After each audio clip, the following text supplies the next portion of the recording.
No! The gunshot echoed through the empty parking garage like thunder trapped in a cage. Jane's scream tore through the air as Kang Min-jae's body jerked backward, his hand still outstretched toward her, blood blooming across his white shirt like a crimson flower opening in the dark. His eyes found hers in that endless second before he fell, and in them she saw everything he'd never said aloud. Then his knees buckled, and the world shattered. But that moment, Min-jae falling, blood painting the concrete, wasn't where it all truly began. To understand how Jane Morrison ended up screaming in that parking garage, we have to rewind the clock. 3 months earlier, on a cold November morning in Seoul, her world was still intact, polished, predictable, untouched by chaos. That was the morning she received the call that would bring Kang Min-jae into her life and begin the slow unraveling of everything she thought she could control. Jane stood at the floor-to-ceiling windows of her office in Gangnam, watching the city wake up beneath a blanket of gray clouds. Seoul stretched out before her like a promise she was still trying to understand. It had been 8 months since she'd moved here from Lagos, 8 months of building her mother's legacy into something bigger, something that would make her father proud. 8 months of feeling like a beautiful outsider in a city that admired her, but never quite welcomed her in. Her phone buzzed. Her father's name flashed across the screen. "Daddy," she answered, already knowing this wasn't a social call. Elliot Morrison didn't call at 6 in the morning Lagos time unless something was wrong. "Jane, I need you to listen to me very carefully." His voice was tight, controlled in that way that meant he was actually terrified. "There was an incident at the Singapore office last night. Someone tried to access our servers. They got past 3 levels of security before our team shut them down." Jane's grip tightened on her phone. "How bad is it?" "Bad enough that I'm not taking chances. I'm sending someone to you. A bodyguard. He'll be there by this afternoon." Daddy, you can't do that! I do not want some stupid bodyguard! "Jane Morrison, I didn't ask what you need. I'm telling you what's going to happen. You're my only daughter, and you're alone in a foreign country running a company worth billions. If someone is trying to hurt this family, you're exposed. So you will accept this protection and you will not fight me on this. Do you understand?" Jane closed her eyes. She wanted to argue, to throw her independence in his face like she always did, but she heard something in his voice that stopped her. Fear. Her father was afraid. "I understand," she whispered. "Good. His name is Kang Min-jae. He's the best. Trust him, even when you don't like him." The line went dead. Jane stared at her reflection in the window. Her braids were swept up in an elegant bun, her burgundy suit perfectly tailored, her makeup flawless. She looked like a woman who had everything under control. She looked like a lie. A bodyguard. Some stranger who would follow her everywhere, watch her every move, invade her space. The thought made her skin crawl. She'd worked so hard to build a life here on her own terms, to prove she didn't need anyone's help, least of all a man's. She had no idea that the man walking toward her life at that very moment would become the one person she couldn't live without. Kang Min-jae sat in the back of the taxi, watching Seoul's morning traffic crawl past his window. His black tactical bag rested at his feet, packed with everything he needed and nothing he wanted. Inside were clothes, equipment, files on Jane Morrison that he'd memorized 3 times over. What wasn't in the bag was harder to carry. Guilt. Grief. The weight of his best friend's death, which sat on his chest like a stone even 2 years later. He shouldn't have taken this job. He'd told himself he was done with close protection, done with getting attached to clients, done with caring whether they lived or died. But the money was too good, and his mother's medical bills were too high, and somewhere along the way, survival had become more important than principles. So here he was, about to become the shadow of a woman he'd never met, A Nigerian heiress who probably thought the world revolved around her. He'd seen her picture. Beautiful, obviously. Confident to the point of arrogance. The kind of woman who didn't understand that danger was real until it was too late. His job was simple. Keep her alive. Keep his distance. Don't make the same mistake he'd made with Jihoon. The taxi pulled up to the sleek glass tower that housed Morrison Holdings Asia. Min-jae paid the driver, shouldered his bag, and walked into the building like a man walking toward his own execution. Jane's assistant, Min-ji, knocked on her office door at exactly 2 in the afternoon. "Miss Morrison, your appointment is here." Jane looked up from her laptop, her heart doing something strange in her chest. "Send him in." She stood, smoothing her skirt, positioning herself behind her desk like it was a fortress. She wanted the high ground for this. She wanted control. The door opened, and Kang Min-jae walked into her life like a storm dressed in black. He was tall, broader than she'd expected, with dark hair cut military short and eyes that seemed to see everything and feel nothing. Tattoos crept up his neck from beneath his black turtleneck, intricate designs she couldn't quite make out. He moved with a quiet precision that made her think of predators, of things that hunted in silence. He was nothing like what she'd expected, and far more dangerous to her peace of mind. "Miss Morrison." His voice was deep, controlled, with a Seoul accent that was soft around the edges. He didn't bow, didn't smile, didn't offer his hand. He just stood there, assessing her the way she was assessing him. "Mr. Kang." She lifted her chin, refusing to be intimidated in her own office. "My father hired you." "He did. I didn't ask for a bodyguard." "I'm aware." "I don't need one." "That's not for you to decide." Jane's eyes flashed. "Excuse me, this is my life. I decide what I need." "Your father is paying me to keep you alive, not to debate your independence." His expression didn't change, but something flickered in his dark eyes. Amusement, maybe. Or pity. "If you want to fire me, call him. Until then, I'm here." The audacity of this man. Jane walked around her desk, closing the distance between them until she could smell his cologne, something clean and masculine that made her irrationally angry. "Let me make something very clear, Mr. Kang. I will not be followed around like a child. I will not have my schedule dictated by your paranoia. And I will not tolerate someone who thinks they can talk to me like I'm incompetent." Min-jae looked down at her, and for the first time she saw his mouth twitch. Almost a smile. Almost. "Understood, Miss Morrison. Now let me make something clear to you. Your life is under threat. That means I go where you go. When you go. How you go. You don't like it, you don't have to. But you will follow my instructions when it comes to your safety because I'm very good at my job. And I'd prefer not to explain to your father why I let his daughter die because she was too stubborn to listen." They stared at each other, the air between them crackling with tension that was part anger, part something else neither of them wanted to name. "Fine," Jane bit out, "but stay out of my way." "I'll do my best." He wouldn't. She knew it. He knew it. And somehow, standing there in her office with this infuriating man who looked at her like she was a problem to solve, Jane felt more alive than she had in months. This was going to be a disaster. The first week was hell. Min-jae followed her everywhere. To meetings, to dinners, to the gym at 5 in the morning when she tried to escape him by leaving early. He was always there, always watching, always 3 steps behind her like a shadow she couldn't shake.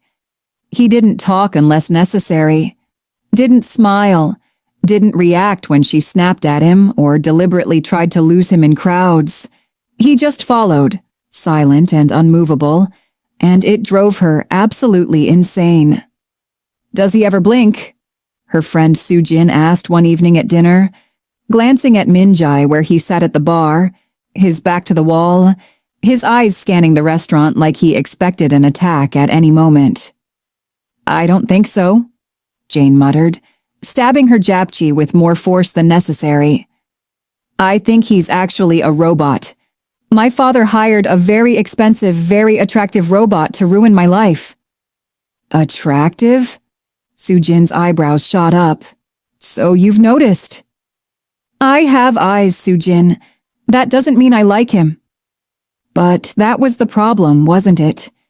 She did notice. She noticed the way his shoulders filled out his jacket, the way his hands, scarred and strong, moved with careful precision, the way his jaw tightened when he was annoyed, which was often because she made it her personal mission to annoy him. She noticed everything about Kang Min-jae, and she hated herself for it. The breakthrough came on a rainy Thursday night. Jane had stayed late at the office, buried in contracts and expansion plans, and when she finally looked up, it was past midnight. The building was empty except for security and Min-jae, who sat outside her office like always, reading something on his phone. She gathered her things, her head pounding from too much screen time and not enough sleep. Min-jae stood immediately, reaching for her coat before she could. "I can carry my own coat," she said tiredly. "I know." But he held it open for her anyway, and she was too exhausted to fight. She slipped her arms in, and his hands brushed her shoulders just for a second. The touch sent electricity down her spine. They rode the elevator in silence, walked through the empty lobby in silence. The rain was coming down hard now, Seoul's streets slick and shining under the streetlights. "Cars this way," Min-jae said, gesturing to the parking garage. Jane followed, her heels clicking on wet pavement. They were halfway to his car when she stumbled, her ankle turning on something unseen. She would have fallen if Min-jae hadn't caught her, his arm wrapping around her waist, pulling her against his chest. For a moment, they stood there in the rain, her hands pressed against his chest, his arm holding her steady. She could feel his heart beating, strong and fast, could feel the heat of him even through his jacket. "You okay?" His voice was different, softer. Jane looked up at him, rain streaming down her face, and saw something in his eyes that made her breath catch. Concern. Real concern. Not the professional kind. "I'm fine," she whispered. He didn't let go immediately. They stood there, rain-soaked and too close, and Jane felt something shift between them. Something dangerous and inevitable. Then Min-jae stepped back, his expression shuddering. "Watch your step." The moment was gone, but Jane felt its echo all the way home. After that night, things changed. They started talking. Small things at first. Min-jae asked about her day. Jane asked about his past. He told her about growing up in Seoul, about his time in the military, carefully avoiding the parts that still hurt. She told him about Lagos, about her mother's death, about feeling like she was always trying to prove herself in a world that saw her as decoration rather than substance. "You're more than decoration," Min-jae said one evening as he drove her home from a business dinner. The words were simple, but the way he said them made her chest tight. "How would you know?" she challenged. "You barely talk to me." "I watch you. That's my job. And I've seen you negotiate deals that would make grown men cry. I've seen you switch between 3 languages in a single meeting. I've seen you handle executives twice your age who think they can intimidate you." He glanced at her, something warm in his dark eyes. "You don't need anyone to tell you you're impressive, Jane. You already know it." It was the first time he'd used her first name. She didn't tell him to stop. The walls between them started crumbling. Jane found herself looking forward to their morning drives, to the quiet moments between meetings when Min-jae would make dry observations about her colleagues that made her laugh. He started smiling more, small smiles that transformed his serious face into something almost boyish. One night, after a particularly difficult board meeting, Jane found Min-jae waiting for her in the hallway. He didn't say anything, just handed her a cup of coffee, made exactly how she liked it. "How did you know?" she asked. "I pay attention." Their eyes met, and Jane felt it again. That pull, that dangerous, terrifying pull toward this man who was supposed to be just her bodyguard, and was becoming so much more. "Thank you," she whispered. "Don't thank me for doing my job." "Is that all this is? Your job?" Min-jae's jaw tightened. "It has to be." But the way he looked at her said otherwise. The night everything changed started like any other.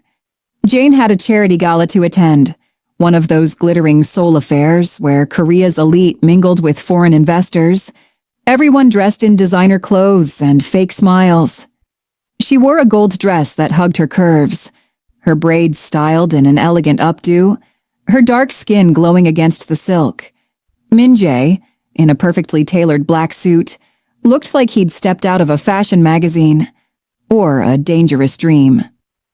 "You clean up well," Jane teased as they arrived at the Shilla Hotel. "You look—" Min-jae stopped, his eyes traveling over her in a way that made her skin burn. "You look beautiful." Her breath caught. He'd never said anything like that before. Never let his professional mask slip this much. "Thank you," she managed. The gala was boring, as these things always were. Jane worked the room, charming investors and making connections, always aware of Min-jae's presence a few feet away. She could feel his eyes on her, protective and something more. She was talking to a potential Japanese partner when she saw him. Damien Park. Her father's choice for her future husband, the man she'd been avoiding for months. He was crossing the ballroom toward her, his smile confident, his intentions clear. Jane's stomach dropped. "Jane Morrison." Damien's voice was smooth, practiced. "You've been avoiding my calls." "I've been busy, Damien." "Too busy for your fiancé?" "We're not engaged." "Not officially, but our fathers have an understanding." He took her hand, his grip just a little too tight. "Dance with me." It wasn't a request. Jane saw Min-jae tense from across the room, saw him start toward her, but she shook her head slightly. She could handle Damien. She had to. On the dance floor, Damien pulled her close. Too close. "You're making this difficult, Jane. Our marriage would be good for both our families." "I don't love you." "Love?" He laughed. "Love is for children. This is business." "My life is not a business transaction." His hand tightened on her waist. "Everything is business. Even that bodyguard you're so fond of. What is he to you, Jane? Some kind of rebellion against your father?" "Min-jae is none of your concern." "Min-jae." Damien's smile sharpened. "First name basis. How intimate. Does he know you're already promised to someone else?" "I'm not promised to anyone." "We'll see what your father says about that." The song ended. Jane pulled away from Damien, her heart pounding with anger and something like fear. She found Min-jae immediately, his dark eyes locked on her, reading every emotion on her face. She needed air, needed to get away from Damien's threats and implications. She headed for the terrace, Min-jae following. Outside, the night was cold, Seoul's lights spreading out below them like fallen stars. Jane gripped the railing, trying to steady her breathing. "Jane?" Min-jae's voice behind her, concerned. "What did he say to you?" "Nothing. Everything. I don't know." She turned to face him, and something in her chest cracked open. "My father wants me to marry him, Damien Park. It's been arranged since I was 23. I've been running from it, but I can't run forever." Min-jae's expression darkened. "Do you want to marry him?" "God, no. He's controlling and cold, and he sees me as property." She laughed bitterly. "But what I want doesn't seem to matter." It matters to me. The words hung between them, heavy with meaning. Jane stared at Minjai, her heart doing something complicated in her chest. Why? She whispered. Why does it matter to you? Minjai took a step toward her, then another until they were close enough that she could see the war happening in his eyes. Professional distance versus something raw and real. Because somewhere along the way you stopped being just a client. His voice was rough, barely controlled. Because I wake up thinking about you and go to sleep doing the same. Because when that man touched you in there, I wanted to break his hands. Jane couldn't breathe. Minjai, I know I shouldn't feel this way. I know it's wrong. But I can't stop it, Jane. I can't stop. She kissed him, rose up on her toes, and pressed her mouth to his. And after one shocked second, Minjai kissed her back. His arms came around her, pulling her against him, and Jane felt like she was falling and flying at the same time. He kissed her like he was drowning and she was air, like he'd been holding back for months and couldn't hold back anymore.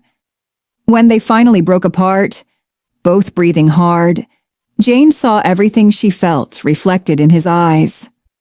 This is a bad idea, Minjai said, but he didn't let her go. Terrible idea, Jane agreed and kissed him again. They stayed on that terrace until the cold drove them inside, wrapped in each other, whispering secrets in the dark. For the first time since she'd arrived in Seoul, Jane felt like she'd found home. She had no idea how quickly that home would be threatened. The next 2 weeks were stolen moments and secret smiles. Minjai would arrive at her apartment early, and they'd have coffee together before the workday started. He'd brush his hand against hers in the car. She'd lean against him when they thought no one was watching. They didn't tell anyone. This thing between them was too new, too precious to expose to the world, especially when that world included her father and Damien Park. But Jane was happier than she'd been in years. Minjai made her laugh, made her feel safe, made her feel seen in a way no one else ever had. What are you thinking about? Minjai asked one morning as they sat in her kitchen watching the sunrise over Seoul. How much my life has changed since you walked into it. He smiled, that rare, beautiful smile that was only for her. Changed for better or worse? Better. Definitely better. She reached for his hand. I was so lonely before you, Minjai. I didn't even realize how lonely until you showed me what it felt like not to be. He brought her hand to his lips, kissed her knuckles. You're not alone anymore. Promise? Promise? It was a promise he would almost die trying to keep. The argument came out of nowhere on a cold December evening. Jane had insisted on going to a late meeting across town, despite Minjai's concerns about the location. The neighborhood was unfamiliar, the building old and isolated. His instinct screamed danger, but Jane was stubborn. I'm going, Minjai. This deal is important. Then we reschedule for somewhere safer. I can't just reschedule because you have a bad feeling. These investors are flying out tomorrow. Jane, no. I'm tired of this, Minjai. I'm tired of you treating me like I'm fragile. I've been handling business meetings since before you were in my life, and I'll handle them after. The words hung in the air, sharp and cutting. After, like she was already planning a life without him. Minjai's expression went cold. Is that what this is? You tolerating me until you don't need me anymore? That's not what I meant. It's exactly what you meant. I'm just the bodyguard, right? Someone to keep you company until you move on to your real life. Until you marry Damien Park or whoever else your father chooses. Jane's eyes flashed. Don't you dare put that on me. I'm not marrying Damien. But you're not fighting it either, are you? You're not telling your father about us. You're keeping me a secret like I'm something to be ashamed of. That's not fair. What's not fair is you asking me to risk everything for you, while you risk nothing for me. Jane's anger boiled over. You want to know why I haven't told my father? Because I'm scared, Minjai. I'm scared of what choosing you would mean. I'm scared of disappointing him. I'm scared of losing everything I've built here. Is that what you want to hear? That I'm terrified? Yes, I want the truth even when it's ugly. Fine, here's the truth. Sometimes I hate you. I hate how you make me feel things I don't want to feel. I hate how you've made me need you. I hate that loving you might cost me everything, and I hate that I'm not brave enough to pay that price. The words hit Minjai like bullets. Jane saw him flinch, saw something break in his eyes. Jane, just take me to the meeting, please.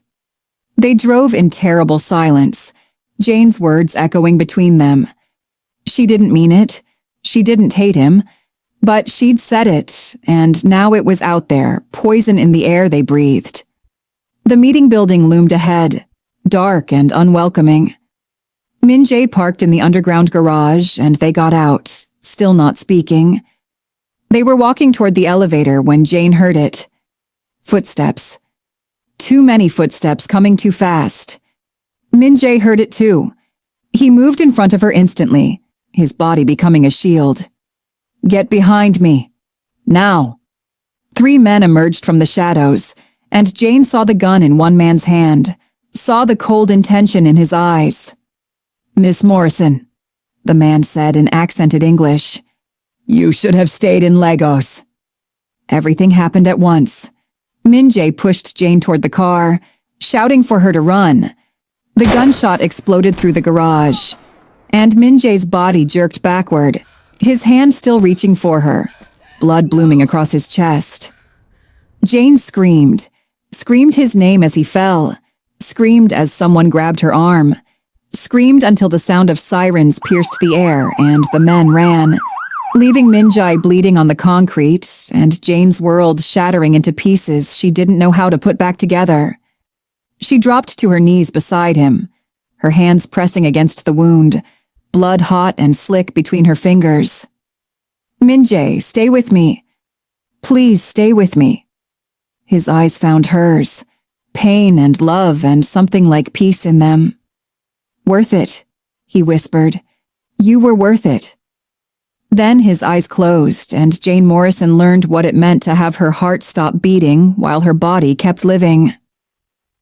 Thank you for watching. Will Minjai survive? Can Jane forgive herself for the words she can never take back? What will her father do when he learns the truth? And who wants her dead?